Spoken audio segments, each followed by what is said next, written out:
Hello दोस्तों, कैसे हैं आप सब लोग। आशा करती हूँ अच्छे होंगे। हमारी आज की कहानी का नाम है ढोंग। विदाई के समय मानसी को गले लगाते हुए माँ ने कहा, आज से तेरे सास ससुर ही तेरे माँ बाप हैं। तभी सरिता जी बोलती हैं, चिंता ना करो समधन जी, बहू नहीं बेटी ले जा रहे हैं। इसका बेटी की तरह ही ध्यान रखेंगे। कभी इसे अपने माँ बाप की कमी नहीं होगी महसूस। अब हमारी एक नहीं दो बेटी हैं। मानसी ये बात सुन बहुत खुश हो जाती है कि मेरी सास तो मुझे बेटी मानती है। मानसी शादी से पहले भी अपनी सास से फोन पर जब भी बात करती, वो एक माँ की तरह ही उसको प्यार देती। यहाँ तक कि शादी की सारी शॉपिंग मानसी की सास ने उसकी चॉइस से ही की थी। मानसी इस बात को लेकर बहुत खुश थी कि उसकी सास उसे बेटी की तरह प्यार कर रही है। मानसी का ससुराल में आज पहला दिन था। वह सुबह जल्दी उठकर नहा धोकर तैयार हो गई बहू को देखने के लिए। अभी रिश्तेदारों का आना जाना चल ही रहा था कि मानसी की सास सरिता जी कमरे में आती हैं।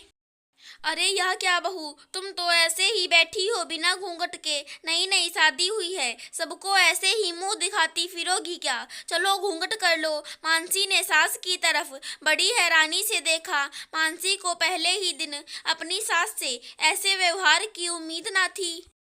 शादी के पहले फोन पर जब भी बात होती थी तो हमेशा यही कहती थी, प्रियंका की तरह तुम भी हमारी बेटी हो, बेटी की तरह रखेंगे। फिर ये क्या। मानसी ने सोचा शायद अभी रिश्तेदारों का आना जाना है, इसलिए मम्मी ऐसा कह रही हूँ।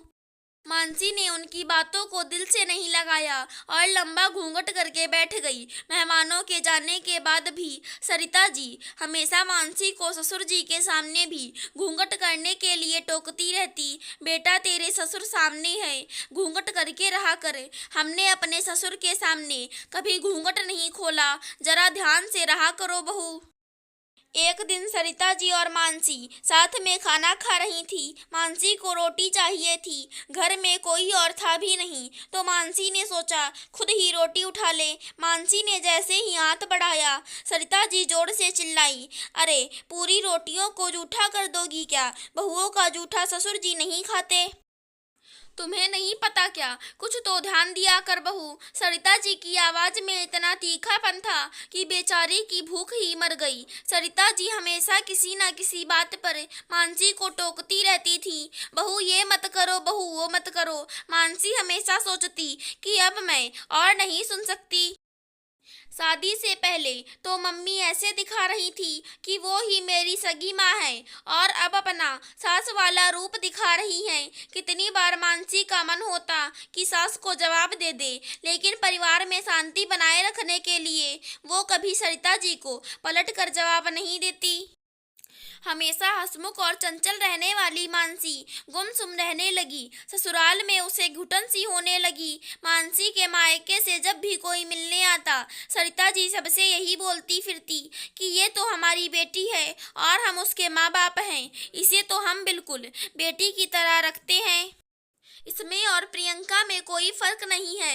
एक दिन मानसी और उसकी ननद किसी बात को लेकर जोर जोर से हंस रही थी। तभी सरिता जी गुस्से में आकर बोलती हैं, बहुएं इतनी जोर से हंसती हैं क्या।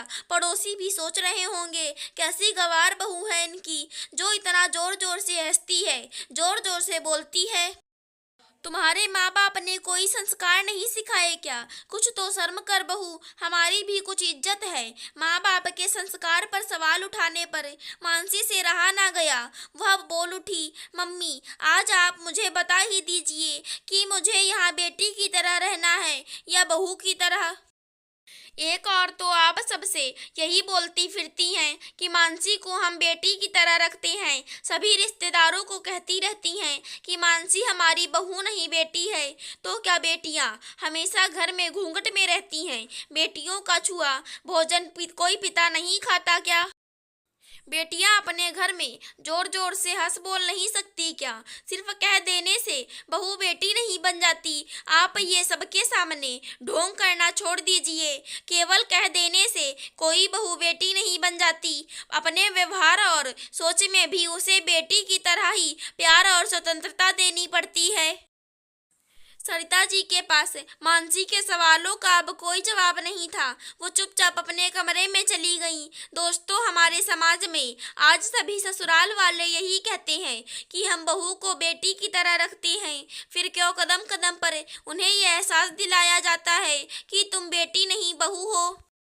सिर्फ बहुओं से ही ये अपेक्षा की जाती है कि वह सास ससुर को माँ बाप की तरह प्यार और सम्मान दे, और जो लड़की अपने माँ बाप भाई बहन को छोड़ कर आती है वह ससुराल में सभी को अपने परिवार की तरह मान भी लेती है। पर क्या ससुराल में उसे बेटी की तरह माना जाता है?